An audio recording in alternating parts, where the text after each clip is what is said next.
Qu'est-ce que vous êtes beau et belle? Magnifique. Quelle belle créature que nous sommes. Ah.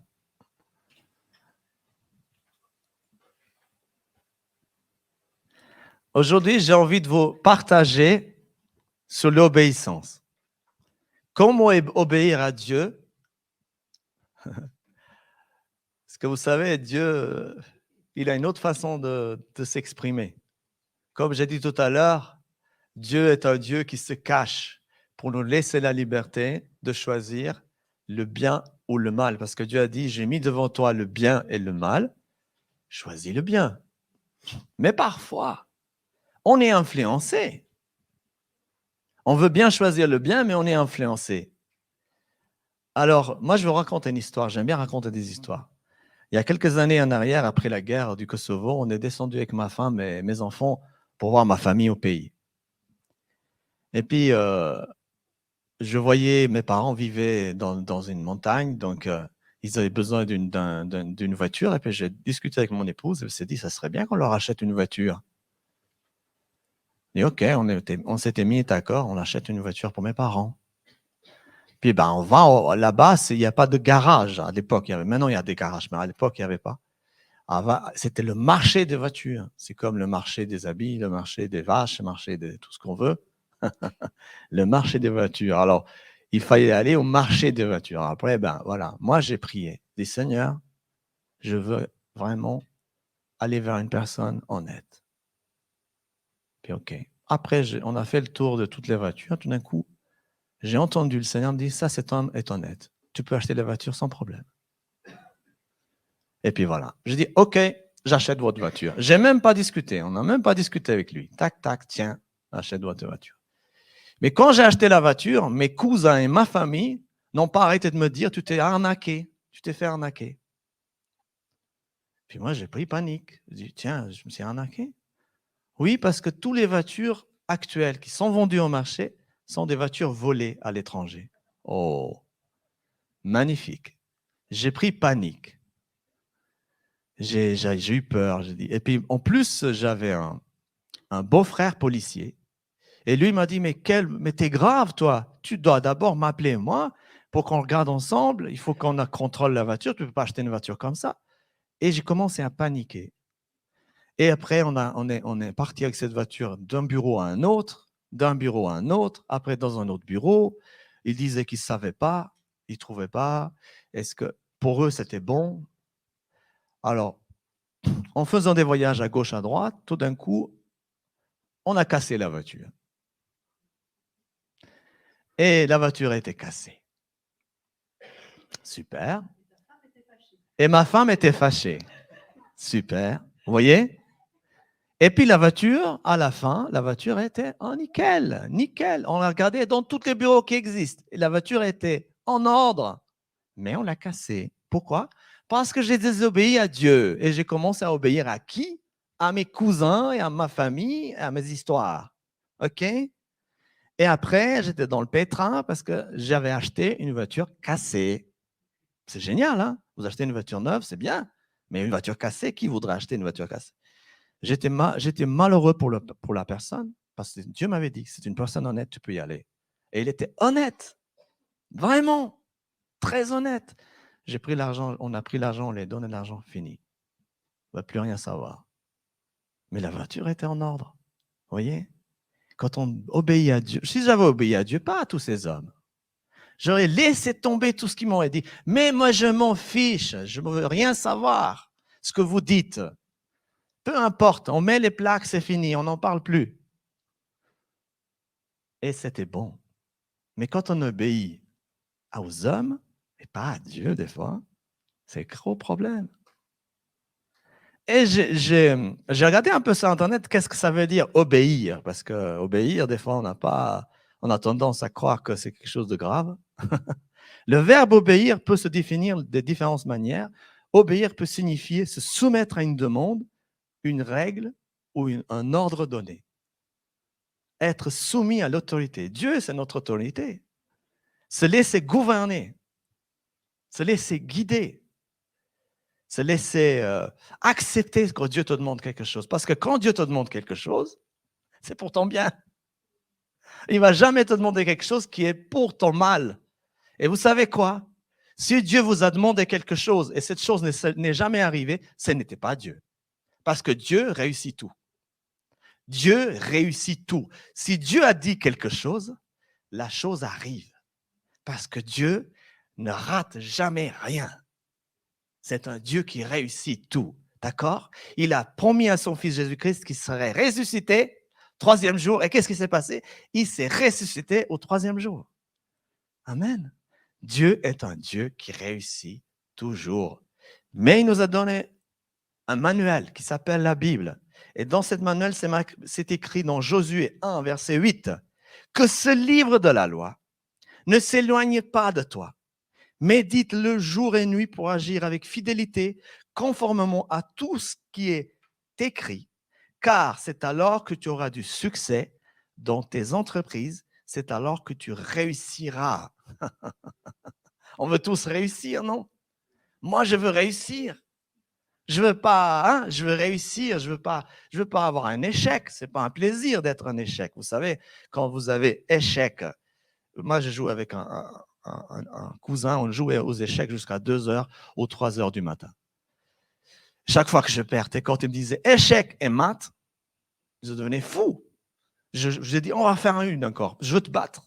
Et on se battait jusqu'à 2. Une fois c'est lui, une fois c'est moi. Je voulais jamais perdre. Personne ne veut perdre. Et pour pas perdre, que ce livre de la loi ne s'éloigne jamais de toi. Médite-le jour et nuit pour agir avec fidélité et conformément à tout ce qui était prescrit, car c'est alors que tu auras du succès dans tes entreprises. C'est alors que tu réussiras. Si j'avais obéi au Seigneur, vous savez, Dieu est un Dieu bon. Il veut que tu réussisses. Si j'avais obéi à Dieu, je n'aurais pas acheté une voiture cassée. Et là, vous voyez ce qui se passe quand on n'obéit pas.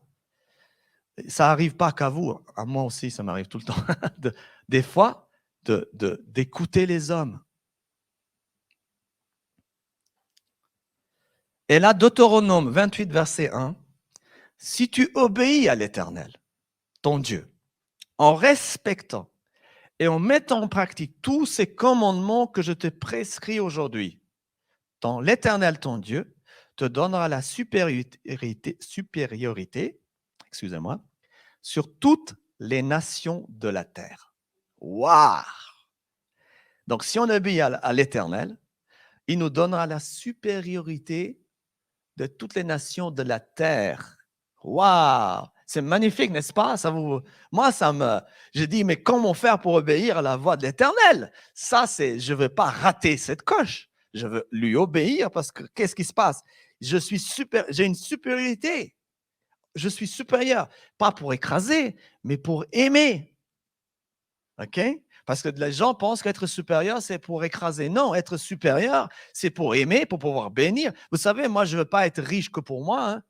Je veux être riche pour donner aux autres, pour pouvoir bénir les autres, pour pouvoir aimer les autres, pour pouvoir montrer qu'on a besoin de donner, de donner. Pourquoi on donne? Parce qu'on dit qu'il y a plus de joie à donner qu'à recevoir. D'accord? On dit ça. Et vous savez, quand vous avez de quoi donner, vous êtes supérieur. OK? Voilà. C'est pour ça qu'on veut être supérieur. Moi, je veux être supérieur pour pouvoir bénir, pour pouvoir aimer, euh, pour pouvoir dire une bonne parole. Pour ça que je veux être supérieur. Je ne veux pas être supérieur pour écraser. Ça, c'est pas ça le but. D'accord? Mais quand on est supérieur, pourquoi on est supérieur? Quand Dieu dit de cette supériorité, quand Dieu parle de ça pour des gens bienveillants, comme un berger. Jésus l'a expliqué. Je suis le bon berger. Il était supérieur à nous, il est supérieur à nous, mais c'est un bon berger. Il nous amène dans les verts pâturages. D'accord? Parce qu'il connaît les verts pâturages, parce qu'il a plus de connaissances que nous, parce qu'il a plus de savoir. D'accord? C'est ça la supériorité. La supériorité, elle doit être quelque chose pour bénir. Amen? 1 Samuel 15, verset 22. Samuel dit, L'Éternel trouve-t-il plaisir dans les holocaustes et les sacrifices comme dans l'obéissance à la voix de l'Éternel?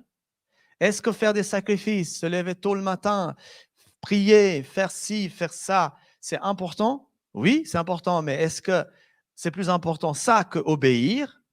C'est plus important d'obéir à Dieu. Parce que quand Dieu vous demande quelque chose, c'est parce que c'est pour votre bien. Ça, il faut vraiment se mettre dans la tête. Quand Dieu vous demande quelque chose, ce n'est pas pour lui. Lui, il n'a pas besoin de nous.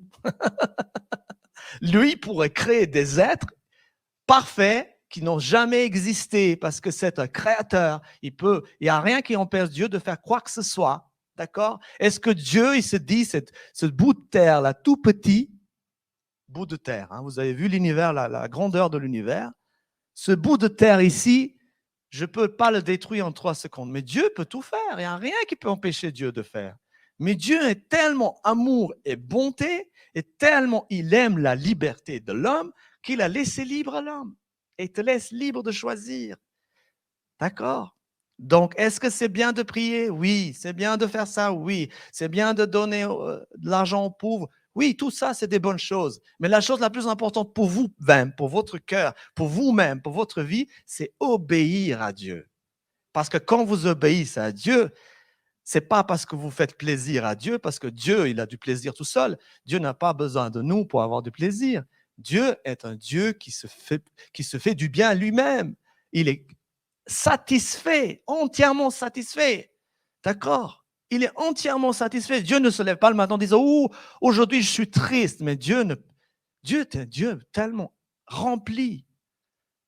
Et d'ailleurs, quand il y a des témoignages des gens qui sont morts, ils ont eu une mort imminente, quand ils arrivent au ciel, ils disent « Oh, mais c'était l'amour, on pouvait le sentir partout. » Parce que Dieu est amour, d'accord? Il est plein de bonté, d'accord?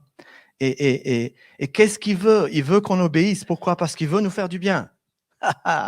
Il veut que tu obéisses. D'accord? Tu peux faire des sacrifices, tu peux faire plein de choses. Oui, c'est bon, mais obéir à Dieu, c'est la chose la plus merveilleuse que l'être humain, le chrétien peut le faire. Obéir à Dieu. Vous savez, une autre fois, pour ceux que je m'excuse pour ceux que je raconte plusieurs fois la même histoire, parce que c'est vrai, je suis navré, parce que des fois, on a tendance à raconter toujours un peu les mêmes histoires.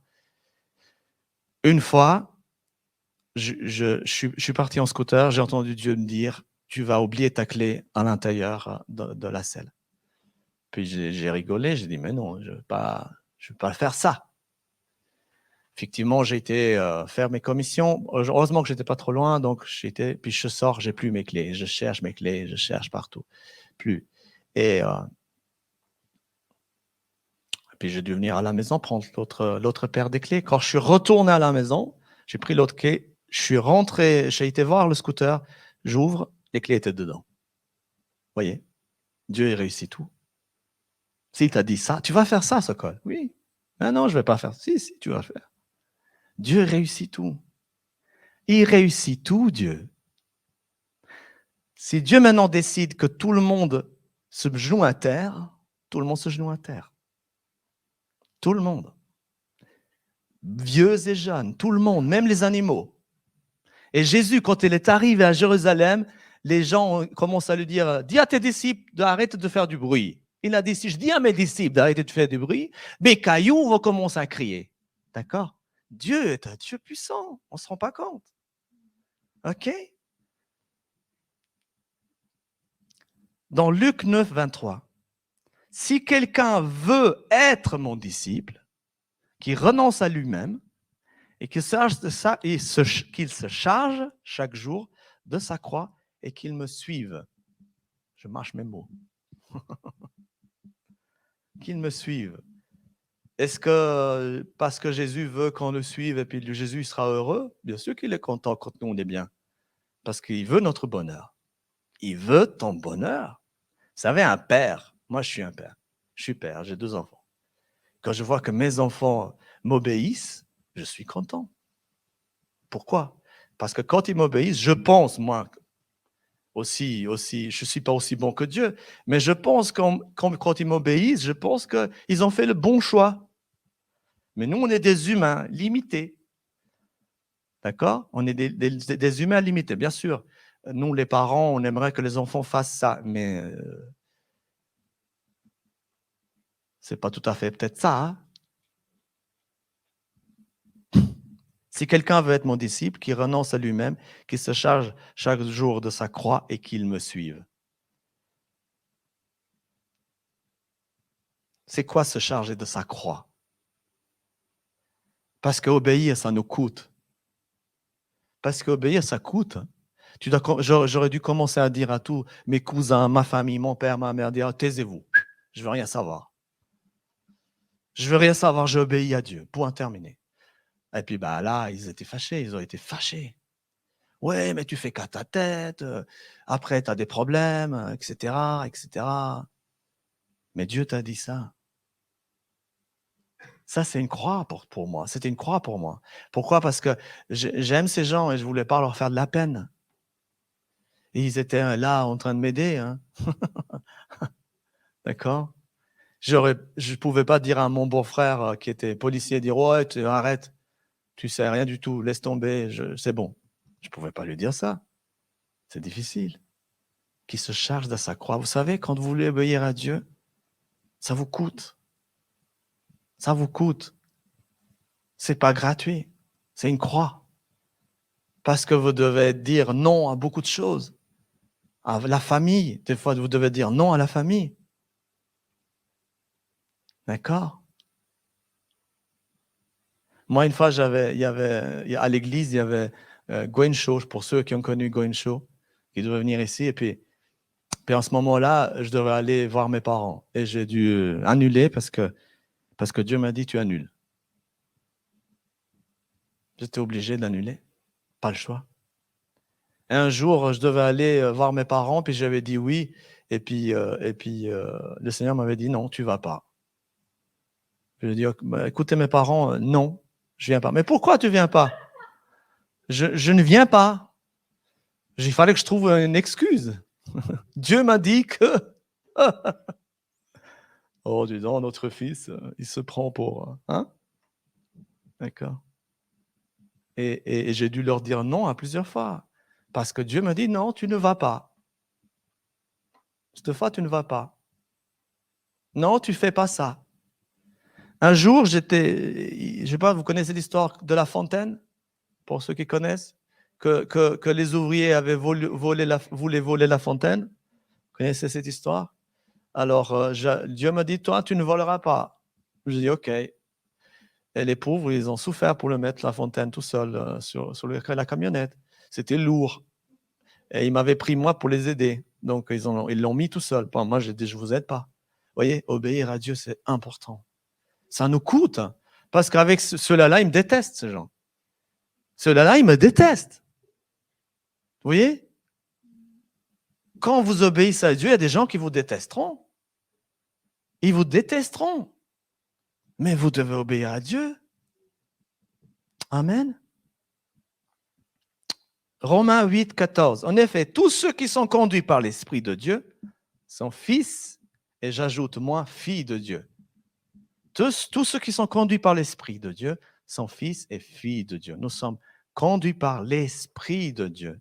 Attention, quand vous faites quelque chose et que vous pensez que le Seigneur vous a dit et que c'est un échec, ce n'est pas le Seigneur. Je répète ça. Il faut être sûr. C'était pas le Seigneur. Quand le Seigneur vous dit quelque chose, on n'y prête même pas attention. Si vous pensez, c'est l'autoroute sur votre tête de ça, que vous devrez faire ça, je vous conseille d'aller demander un conseil à un pasteur ou bien à une frère et sœur chrétienne. Si vous avez un tourbillon dans la tête, ça tourne, vous devrez faire absolument ça. C'est que ça tourne dans votre tête. Le Seigneur n'est pas comme ça. Il ne vient pas chez vous en disant, ouais, vous devrez faire ça. Et il revient, vous devrez faire ça. Vous devrez faire ça. Vous voyez, ça, c'est pas le Seigneur. Ça, ou bien c'est vous, ou bien c'est quelqu'un d'autre. Ou bien c'est une influence extérieure. C'est ça qu'il faut faire attention. S'il y a quelque chose qui tourne dans votre tête, comme l'autoroute, hein, vous devez faire ça, oui, il faut faire ça, il faut faire ça. Là, moi, je dirais prudence. Parce que là, le Seigneur n'est pas comme ça. Le Seigneur, il vient avec une voix douce. Tu l'entends même pas. Mon fils, tu devrais faire ça. Ciao. Et c'est tout. C'est fini. Une fois. C'est fini. Mais vous le savez, dans votre cœur, ça vient de là. Que vous devez faire ça. Ça vient de là. Ça vient pas de là. Ça vient de là. De votre cœur. OK? Et après, bien sûr, il y a tous les gens autour qui vont dire, surtout, il ne faut pas faire ça. Surtout pas. Mais vous, vous avez la conviction que oui. Et qu'est-ce qu'on fait? Et là, ben, il faut prendre la croix et dire, ben, tant pis, c'est ça que Dieu m'a dit de le faire. Et vous savez, depuis cette histoire que j'ai vécue avec la voiture, c'est fini. Pour moi, c'était une leçon de vie. C'est fini. Quand le Seigneur me dit de faire quelque chose et que je sais que c'est dans mon cœur et que je sais que c'est la voix douce du Seigneur qui m'a dit ça, je suis désolé, mais je regarde ni à gauche ni à droite. J'y vais là où le Seigneur me dit. Parce que c'est dans votre cœur que Dieu vous parle. OK? Acte 5, 32. Nous sommes témoins de ces événements, de même que le Saint-Esprit que Dieu a donné à ceux qui lui obéissent. Le Saint-Esprit n'habite pas chez les gens qui n'obéissent pas à Dieu. Dieu donne le Saint-Esprit à ceux qui obéissent. Qu'est-ce que c'est d'obéir? D'obéir, c'est dire, Seigneur, me voici. Qu'est-ce que tu veux que je fasse? C'est ça, obéir. Est-ce que Dieu va être fâché parce qu'on s'est trompé? On peut se tromper. Tout le monde peut se tromper. Tout le monde peut tomber. Mais celui qui tombe et qui reste tombé, c'est pas juste. C'est là qu'il faut se relever. Tu t'es trompé de chemin, tu vas pas dire, oh, maintenant, pauvre de moi, j'ai trompé de chemin. Oui, ok, d'accord, retourne. Prends un autre chemin. Et peut-être, c'est le bon. C'est comme ça qu'on marche avec le Seigneur. On tâtonne le terrain et c'est comme une voiture qui conduit la nuit. Les phares n'éclairent pas plus que 50 mètres. Vous imaginez si nos phares éclairaient de Lausanne à Berne, ben, c'est pas possible. Hein? C'est pas possible qu'elle éclaire comme ça, les phares. Hein? Donc, elle éclaire 50 mètres, et 50 mètres, ça se déroule. Vous roulez, vous arrivez à Berne, et voilà. Et c'est comme ça qu'on marche avec le Seigneur. Mettez votre pied sur la première marche de la foi. Ne regardez pas l'escalier. C'est ça, la première marche de la foi. L'escalier, on verra bien. Ouais. Et comme ça, en plus, on est en paix avec sa femme. Parce que si j'avais obéi à Dieu, j'aurais été en paix avec elle. Ouais. Vous savez, quand Dieu fait quelque chose, il fait toujours en harmonie de la famille. Jamais quelque chose qui n'est pas en harmonie avec la famille. Jamais. Dieu n'est pas là. Bon, Jésus a dit qu'il était venu pour diviser. Mais diviser quoi? Il est venu pour diviser, pour nous montrer ce qui est bon et ce qui est mauvais. C'est après Jésus que les gens savent ce qui est bon et ce qui est mauvais. Si on n'avait pas Jésus, moi, quand je ne connaissais pas le Seigneur, je mélangeais tout. Je trouvais que voler, c'était bien. Ouais. Voler dans les magasins, je disais c'était bien parce que ils sont riches. Voler aux riches, c'était une bonne chose. Hein? C'est choquant, hein? Avec un de mes cousins, on était dans un magasin et puis on s'était décidé de voler quelque chose dans le magasin. Et puis moi, j'ai eu peur, j'ai pas osé. Lui, il a volé des lunettes de soleil. Et puis quand on est sorti, moi je suis sorti du magasin, puis lui, il sortait pas. Je dis, il se passe quoi? Il l'avait attrapé. Vous savez, quand on vient en Jésus-Christ, que les choses deviennent claires, on sait ce qui est bon ou ce qui n'est pas bon. C'est qu'en Jésus-Christ. Vous pouvez avoir plein de choses, mais Jésus, c'est lui qui tranche. Et l'Esprit sépare les choses bonnes de mauvaises. Il sépare l'Esprit de Dieu. C'est avec l'Esprit de Dieu qu'on sait que ça c'est bon ou c'est pas bon. Alléluia. Mais obéir à Dieu, vous savez, quand on obéit à Dieu, ça devient une habitude. Une fois, on s'est retrouvé avec Joanne dans un chemin, on ne savait pas où y aller. Il n'y avait pas de panneau qui explique ça c'est à gauche, ça c'est à droite. On s'est retrouvés une fois, puis on s'est arrêté devant ce chemin, c'était la nuit, je crois. Et puis on s'est dit, bon, on fait quoi, chérie? Si on va à gauche, qu'est-ce qu'on fait? On va à gauche ou à droite? J'ai dit, écoute, on va demander au Seigneur.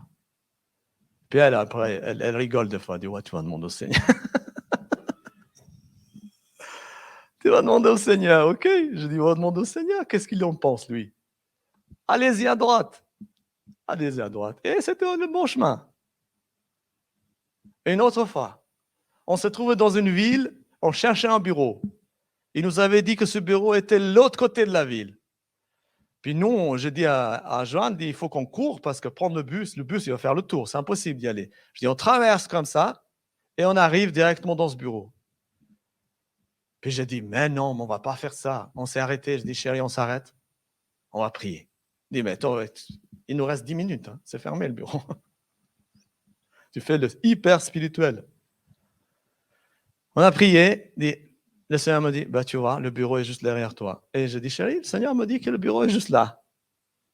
C'est vrai? Ben, on va essayer de voir. On y était, et c'était là le bureau. C'était pas de l'autre côté. Vous voyez comment le Seigneur fait les choses. Quand on obéit au Seigneur, le Seigneur, quand on apprend à lui obéir, le Seigneur s'occupe de vous. Et il est fidèle et juste pour vous. Amen.